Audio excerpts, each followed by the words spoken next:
Class 11 আজকের ক্লাসে welcome সবাইকে। আজকে আমরা যেটা আলোচনা করব থার্মোডাইনামিক প্রক্রিয়া, রিভার্সেবল প্রসেস এবং ইররিভার্সেবল প্রসেস, অর্থাৎ পরাবর্ত প্রক্রিয়া এবং অপরাবর্ত প্রক্রিয়া। আগের ভিডিওতে আমরা বেশ কিছু প্রক্রিয়া আলোচনা করে নিয়েছি, তোমরা আগের ভিডিওগুলো দেখবে। তাহলে আমরা যেটা আলোচনা করছি প্রথমে রিভার্সেবল প্রসেস। রিভার্সেবল প্রসেস বা পরাবর্ত প্রক্রিয়া। পরাবর্ত প্রক্রিয়া কাকে বলবো আমরা? পরাবর্ত প্রক্রিয়া যদি কোনো সিস্টেম এমন একটা প্রক্রিয়ায় অংশগ্রহণ করে যে প্রক্রিয়াটা অসংখ্য ধাপে সংঘটিত হয়। পয়েন্টগুলো আমরা মনে রাখবো, সংজ্ঞাটা আমরা লিখবো না। অসংখ্য ধাপে সংঘটিত হয়, অত্যন্ত মন্থর গতিতে। মন্থর গতি মানে খুব ধীরে ধীরে যেই প্রক্রিয়াটা ঘটে, তাহলে অসংখ্য ধাপে এবং অত্যন্ত মন্থর গতিতে ঘটছে।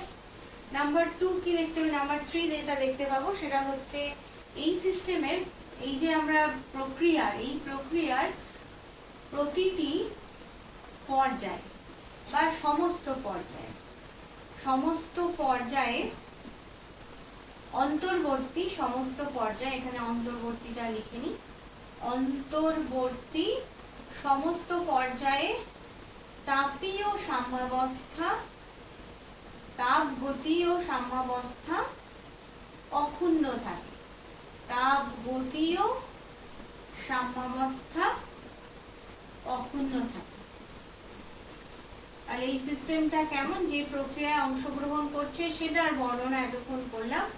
অক্ষুণ্ণ থাকে, প্রক্রিয়াটা অসংখ্য ধাপে সংঘটিত হচ্ছে, অত্যন্ত মন্থর গতিতে সংঘটিত হচ্ছে, প্রতিটি অন্তর্বর্তী পর্যায়ে তাপগতীয় সাম্যাবস্থা অক্ষুণ্ণ থাকছে। তখন কি করব আমরা? এই অবস্থায় এই যে প্রত্যেকটা অন্তর্বর্তী পর্যায়ে যদি বলের যে বাহ্যিক বল প্রযুক্ত হচ্ছে, বাহ্যিক প্রযুক্ত বলের সামান্য হ্রাস বা বৃদ্ধি করে প্রক্রিয়াটিকে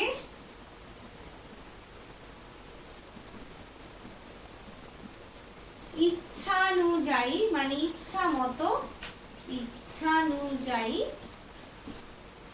সম্মুখ অর্থাৎ সামনের দিকে বা বিপরীত অভিমুখে পরিচালনা করতে পারবো। বিপরীত অভিমুখে পরিচালনা করা যায়। এই ধরনের প্রসেসকে আমরা বলছি পরাবর্ত প্রক্রিয়া। পরাবর্ত প্রক্রিয়ার এইগুলোই একটু পরিবর্তন করে আমরা এর বৈশিষ্ট্য লিখে ফেলতে পারবো। তো বৈশিষ্ট্যগুলো কিছুটা এর আশেপাশের মতোই হয়ে যাবে। বৈশিষ্ট্য কি বলবো আমরা? বৈশিষ্ট্য হচ্ছে 1 নম্বর, এটা অসংখ্য ধাপে আর অত্যন্ত মন্থর গতিতে সংগঠিত যেহেতু হচ্ছে, সেই কারণে এক্ষেত্রে অসীম সময়ের প্রয়োজন। সময়ের যে প্রয়োজন সেটা হচ্ছে অসীম সময়ের প্রয়োজন। এই প্রক্রিয়াটা শেষ করতে আমাদের অসীম সময় লাগবে। নাম্বার 2, সম্মুখ বল আর বিপরীত মুখে যখন কাজ করছে যে বল, সেই দুটো বলের মধ্যে ক্ষুদ্রাতি ক্ষুদ্র পার্থক্য আছে। ক্ষুদ্রাতি ক্ষুদ্র পার্থক্য আছে। সম্মুখ বলকে আমরা বলছি ড্রাইভিং ফোর্স। ড্রাইভিং ফোর্স বিরুদ্ধ বলের চেয়ে সামান্য বেশি, এটাকে বলবো আমরা অপোজিং ফোর্স। অপোজিং ফোর্সের চেয়ে সামান্য বেশি, সেই কারণে বলের এই স্টেপটা আমরা বলবো এখানে বৈশিষ্ট্যতে এটা, যে এই বাহ্যিক যে বলটা সেটা খুব সামান্য পরিবর্তন করে, সামান্য হ্রাস বা বৃদ্ধি করে প্রক্রিয়াটাকে আবার হয় ইচ্ছা মতো সম্মুখ বা বিপরীত করা যেতে পারে। কার্য সর্বাধিক হবে, এই প্রক্রিয়ায় কার্য হবে সর্বাধিক, সর্বাধিক কার্য হবে। আচ্ছা, আরেকটা যেটা পয়েন্ট আমাদের রয়েছে সেটা হচ্ছে পরাবর্ত প্রক্রিয়ার ক্ষেত্রে আমরা যদি আবার একই পথে বিপরীত মুখে ফেরত আসি তখন পরিবেশও আবার একই অবস্থায় ফিরে আসবে।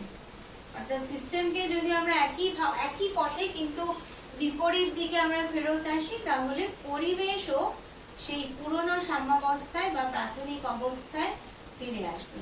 পুরো পরিবেশও সাম্যাবস্থায়, প্রাথমিক সাম্যাবস্থায় ফিরে আসবে।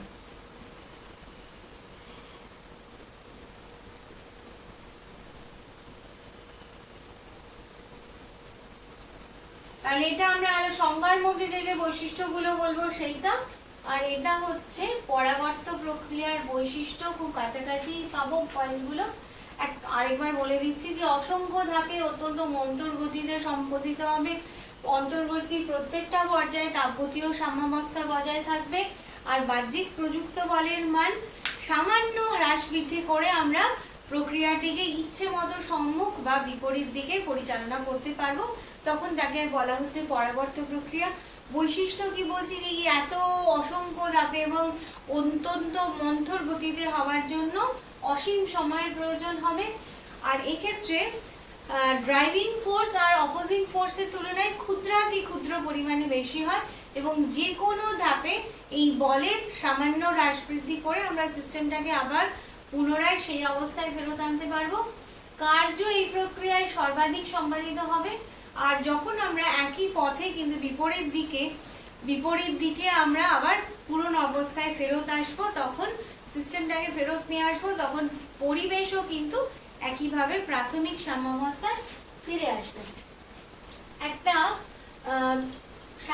এই পরাবর্ত প্রক্রিয়ার একটা উদাহরণ আমরা এখানে ব্যাখ্যা করার চেষ্টা করব। যেমন এইরকম একটা পাত্র, যে পাত্রে এই একটা গ্যাস জার, এর উপরে এটা একটা পিস্টন, এটাকে বলে পিস্টন। এই পিস্টনটা এরকম ইচ্ছে মতো ওঠানামা করতে পারবে। এই পিস্টনটা কেমন? এই পিস্টনটা হচ্ছে ভারহীন আর ঘর্ষণহীন, অর্থাৎ ফ্রিকশনলেস এবং ওয়েটলেস। ভারহীন হলো আর ঘর্ষণহীন। ঘর্ষণহীন মানে অ্যাকচুয়ালি এটা একটা তাত্ত্বিক ধারণা, এটা সম্ভবই নয় যে একদমই ভার থাকবে না, একদমই ঘর্ষণ হবে না তা নয়, সামান্য পরিমাণে ঘর্ষণ বা ভর থাকবে। এখানে কিছু পরিমাণ গ্যাস রয়েছে। এই গ্যাসের কতগুলো মলিকুল আছে আমরা জানি না, কত মোল, নাম্বার অফ মোলস ধরে নিচ্ছি আমরা n নাম্বার অফ মোলস এখানে গ্যাস রাখা হয়েছে, n মোল গ্যাস। এবার এই পিস্টনটা, এই গ্যাসের চাপ P এবং পিস্টনের ওপর যে চাপ আছে সেটাও P, এর ভলিউম V। এবার যদি চাপ সামান্য পরিমাণে কমানো হয়, এটাকে আমরা বলছি ক্ষুদ্রাতি ক্ষুদ্র পরিমাণে যদি আমরা কমাই, তাহলে এখানে ডিপি পরিমাণে আমরা কমালাম। আয়তন তাহলে কি হবে? আয়তন ডিভি পরিমাণে বাড়বে, এবং এই ঘটনাটাও অসংখ্য ধাপে এবং অত্যন্ত মন্থর গতিতে হবে। এরপরে যদি আমরা আবার কিছুটা পরিমাণ চাপ কমাই, এটা আবার ডিপি পরিমাণ কমাবো, তাহলে ভলিউম আবার বাড়বে, ডিভি পরিমাণ বাড়বে। এই ঘটনাটা, আচ্ছা কি করে এটা তাপীয় সাম্যাবস্থায় আছে সেটা বলা হয়নি, সেটা হচ্ছে এর টেম্পারেচার T এবং এর টেম্পারেচারটাকে আমরা স্থির রেখেছি। তাহলে এখানে যত পরিবর্তন হচ্ছে সেটা সমষ্ণ বা আইসোথার্মাল, সমষ্ণ পরিবর্তন, কারণ উষ্ণতা অপরিবর্তিত আছে। একে আমরা একটা তাপ আধারে রেখেছি, সেই তাপ আধারের সাথে এটা সিস্টেম, আর এই তাপ আধারটা হচ্ছে তার পরিবেশ, এটা পরিবেশ। এবার তাপ আধার এবং সিস্টেমের উষ্ণতাও স্থির আছে, কোনো তাপের আদান প্রদান হচ্ছে না, তাহলে এই প্রক্রিয়াটা তাপীয় সাম্যাবস্থায় আছে, তাপীয় সাম্যাবস্থায় আছে। আর এই পিস্টনের চাপ এবং গ্যাসের চাপ যেহেতু পি সমান, সেই জন্য সিস্টেমটার যান্ত্রিক সাম্যাবস্থায় আছে। যান্ত্রিক সাম্যাবস্থায় আছে, এই দুটো থেকে আমরা বলতে পারছি যে সিস্টেমটা তাপগতীয় সাম্যাবস্থায় আছে।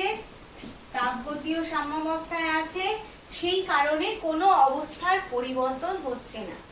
এই সময় আমি এর চাপ ক্ষুদ্রাতি ক্ষুদ্র পরিমাণে কমিয়েছি, তার ফলে এর আয়তন ক্ষুদ্রাতি ক্ষুদ্র পরিমাণে বেড়েছে এবং সেই ঘটনাটা ঘটেছে অসংখ্য ধাপে এবং ধীর গতিতে। তাহলে এই প্রক্রিয়ায় চাপ ক্ষুদ্রাতি ক্ষুদ্র পরিমাণে বাড়ানোর ফলে ভলিউম বেড়েছে, অর্থাৎ গ্যাস প্রসারিত হয়েছে। এবার যদি আমি একে বিপরীত যে কোনো ধাপে আমি যদি এই প্রক্রিয়াটাকে বিপরীত করতে চাই, তাহলে কি করতে হবে? আমাকে চাপ ডিপি পরিমাণে বাড়াতে হবে এবং তার ফলে ডিবি পরিমাণে ভলিউম কমবে, অর্থাৎ গ্যাস সংকুচিত হবে। তাহলে এই ক্ষেত্রে কি হবে? বাহ্যিক এই যে চাপ বলের মান আমি সামান্য পরিমাণ হ্রাস বা বৃদ্ধি করে প্রক্রিয়াটাকে ইচ্ছে মতো যে কোনো ধাপে সম্মুখ বা বিপরীত দিকে নিয়ে যেতে পারবো। তাহলে এটা একটা পরাবর্ত প্রক্রিয়ার উদাহরণ, কিন্তু বাস্তবে এরকম আইডিয়াল রিভার্সিবল প্রসেস বা আদর্শ পরাবর্ত প্রক্রিয়া সম্ভব নয়। এটা একটা তাত্ত্বিক ধারণা। প্রকৃতিতে কোনো পরিবর্তনই আদর্শ পরাবর্ত পরিবর্তন নয়, সমস্ত পরিবর্তনই অপরাবর্তক টাইপের। এবার অপরাবর্ত প্রক্রিয়াকে এরকম অসংখ্য ধাপে ধীর গতিতে কিছুটা পরিমাণ পরাবর্তন নিকটবর্তী করা যেতে পারে, অর্থাৎ কাছাকাছি করা যেতে পারে, কিন্তু একদম এক্স্যাক্টলি করা যাবে না। এই ধারণাটা সম্পূর্ণ তাত্ত্বিক ধারণা হওয়া সত্ত্বেও এটা থার্মোডাইনামিক্সে খুব গুরুত্বপূর্ণ একটা ধারণা। বদ্ধ পাত্রে তরলের বাষ্পায়ন,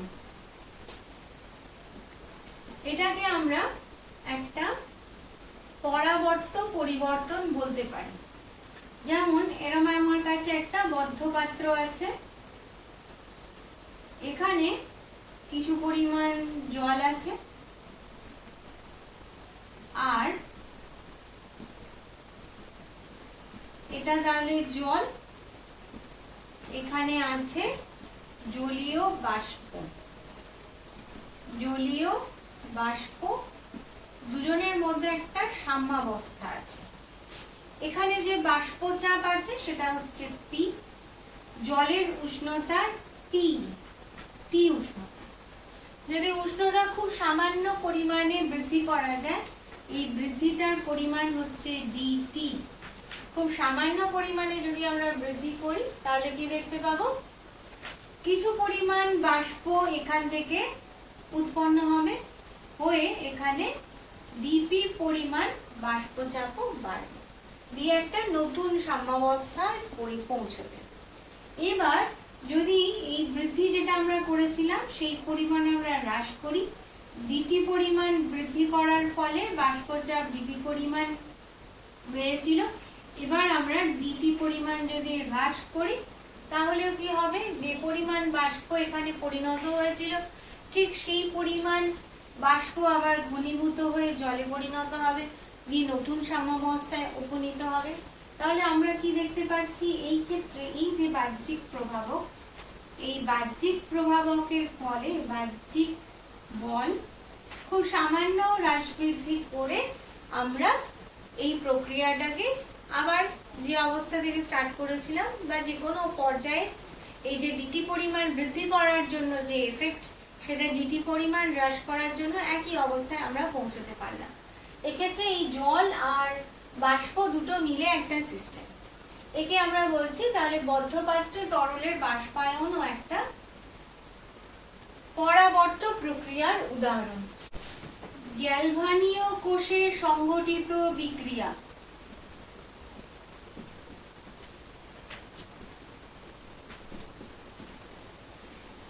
একে আমরা বলবো পরাবর্ত। তার কারণ কি?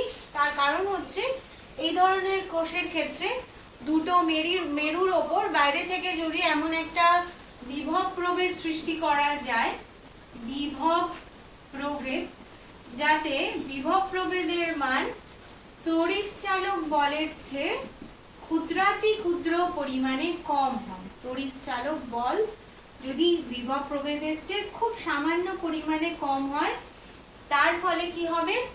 তার ফলে তড়িৎ প্রবাহের অভিমুখ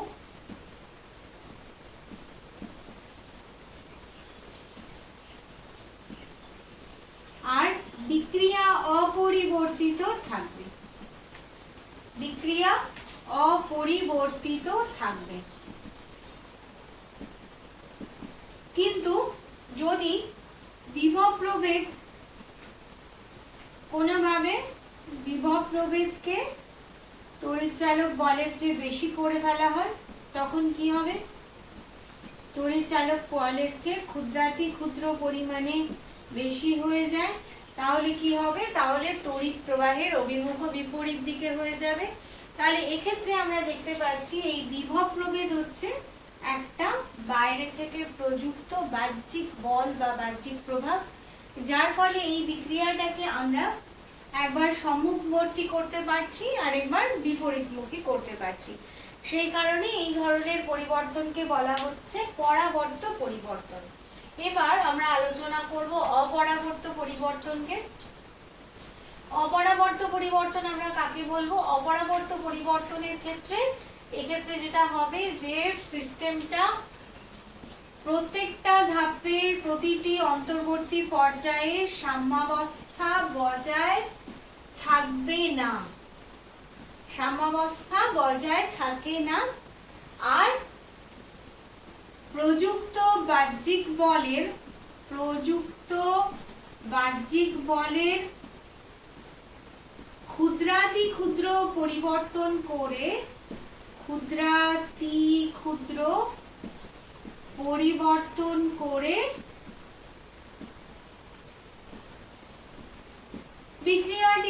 প্রক্রিয়াটিকে যে কোনো মুহূর্তে সম্মুখ বা বিপরীতমুখী করা যায় না। তাহলে এটাকে আমরা বলছি অপরাবর্ত প্রক্রিয়া। প্রকৃতিতে যত প্রক্রিয়া হয় সাধারণত তারা অপরাবর্ত হয়ে থাকে। যেমন এই একটা পিস্টন, গ্যাস সিলিন্ডারের মধ্যে এটা পিস্টন। এই পিস্টনটা ওঠানামা করতে পারে। এটা হচ্ছে ভারহীন অর্থাৎ ওয়েটলেস এবং ফ্রিকশনলেস মানে ঘর্ষণহীন।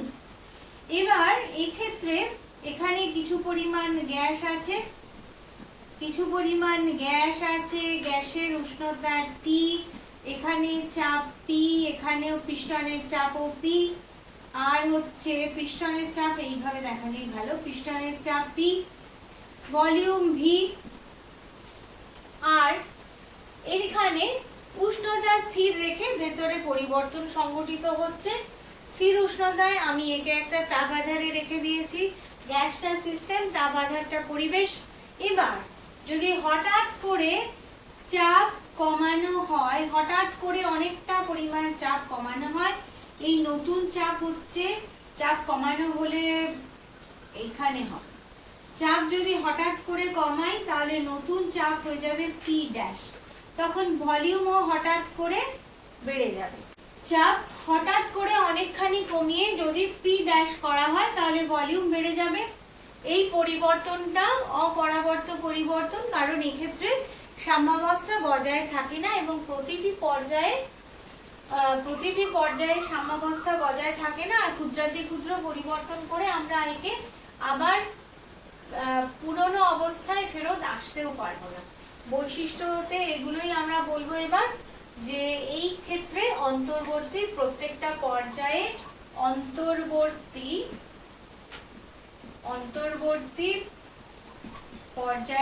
সমস্ত পর্যায়ে সাম্যাবস্থা বজায় থাকে না। সমস্ত পর্যায়ে সাম্যাবস্থা বজায় থাকে না।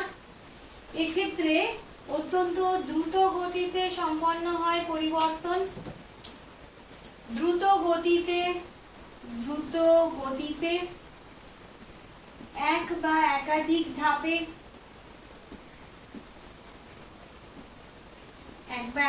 ধাপে তাহলে এক্ষেত্রে সময় একটা এক বা একাধিক ধাপে সংগঠিত হয়, অসংখ্য ধাপে সংগঠিত কিছু অপরাবর্ত প্রক্রিয়া রয়েছে। এটাতে একটা নির্দিষ্ট সময়ে বিক্রিয়াটা শেষ হয়ে যায়। নির্দিষ্ট সময়ে আমরা পরাবর্তর ক্ষেত্রে যেমন দেখেছিলাম যে অসীম সময়ের প্রয়োজন হচ্ছে, কিন্তু এটা একটা নির্দিষ্ট সময়ে শেষ হবে। নির্দিষ্ট সময়ের প্রয়োজন তাহলে এই বিক্রিয়ায়। আরেকটা কি দেখলাম আমরা, ওই পার্থক্য আমরা একইভাবে আলোচনা করে নেব। এখানে বিরুদ্ধ বল বিরুদ্ধ বল আর সম্মুখ বল, অপোজিং ফোর্স আর ড্রাইভিং ফোর্স। এটা হচ্ছে অপোজিং ফোর্স আর ড্রাইভিং ফোর্স।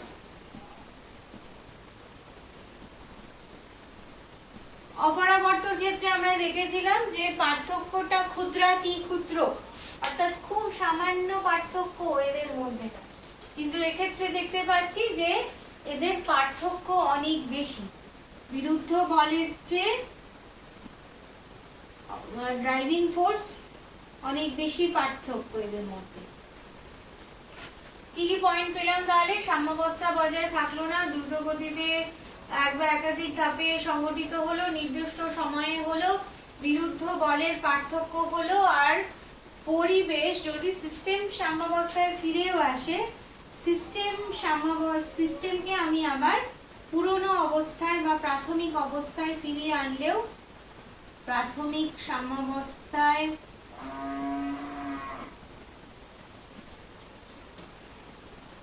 আনলেও পরিবেশ কিন্তু ফিরতে পারবে না। পরিবেশ সাম্যাবস্থায় আসবে না। এই সম্মুখ পরিবর্তনের কৃতকার্য, সম্মুখ পরিবর্তন আর বিপরীত পরিবর্তন, এতে কৃতকার্য সমান হবে না। বিপরীত পরিবর্তনে কৃতকার্য সমান হবে না। এবার আমরা যেটা আলোচনা করব সেটা হচ্ছে পার্থক্য। পার্থক্য অলরেডি আমরা সমস্ত পয়েন্ট আলোচনা করে নিয়েছি, শুধু এবার দেখব। তোমাদেরও জানা হয়ে গেছে পরাবর্ত প্রক্রিয়া, অপরাবর্ত প্রক্রিয়া। এবার একটা একটা করে পার্থক্যগুলো আমরা লিখে ফেলব। যদিও ছোট ছোট প্রশ্ন আসে, তবুও সমস্ত পয়েন্টই আমাদের মনে রাখতে হবে, কারণ সব পার্থক্য হয়তো এলো না, কিন্তু মেনশন করে দিল যে এই দুটো পার্থক্য লেখো। অপরাবর্ত প্রক্রিয়া, পরাবর্ত প্রক্রিয়া আর অপরাবর্ত প্রক্রিয়া। পয়েন্ট প্রথমে হচ্ছে ধাপ, গতি আর সময়। কি হবে? পরাবর্ত তাহলে অসংখ্য ধাপে মন্থর গতিতে সম্পন্ন হয়, অপরাবর্ত অসংখ্য ধাপে এক বা একাধিক ধাপে হয়, অসংখ্য ধাপে হয় না, দ্রুত গতিতে হয়। পরাবর্ত প্রক্রিয়া অসীম সময় ধরে চলে, অপরাবর্ত প্রক্রিয়া একটা নির্দিষ্ট সময়ে শেষ হয়ে যায়। নাম্বার টু হচ্ছে সাম্যাবস্থা। পরাবর্ত প্রক্রিয়ার প্রতিটা ধাপে সাম্যাবস্থা বজায় থাকে, অক্ষুণ্ণ থাকে, তাপগতীয় সাম্যাবস্থা। কিন্তু অপরাবর্ত প্রক্রিয়ার প্রতিটি ধাপে তাপগতীয় সাম্যাবস্থা বজায় থাকে। নাম্বার 3, চালক বল আর বিরুদ্ধ বল, অর্থাৎ ড্রাইভিং ফোর্স আর অপোজিং ফোর্স, বিরুদ্ধ বল। পরাবর্ত প্রক্রিয়ায় চালক বল বিরুদ্ধ বলের ক্ষুদ্রাতি ক্ষুদ্র বেশি বা কম হয়। অপরাবর্ত প্রক্রিয়ায় এদের পার্থক্য কিন্তু অনেক বেশি থাকে। নাম্বার 4, বাস্তবতা। পরাবর্ত প্রক্রিয়া একটা কাল্পনিক ধারণা, বাস্তবে এর অস্তিত্ব নেই। আর অপরাবর্ত প্রক্রিয়া প্রকৃতিতে সমস্ত প্রক্রিয়ায় অপরাবর্ত প্রক্রিয়া। নাম্বার 5, বিপরীতমুখীকরণ। বিপরীতমুখীকরণ, অর্থাৎ বিপরীত দিকে আমরা যেতে পারবো কিনা। এক্ষেত্রে প্রযুক্ত বাহ্যিক বলের সামান্য হ্রাস বা বৃদ্ধি করে অপরাবর্ত প্রক্রিয়ার ক্ষেত্রে নয়, পরাবর্ত প্রক্রিয়ার ক্ষেত্রে সামান্য হ্রাস বৃদ্ধি করে আমরা পুরনো অবস্থায় ফেরত আসতে পারি।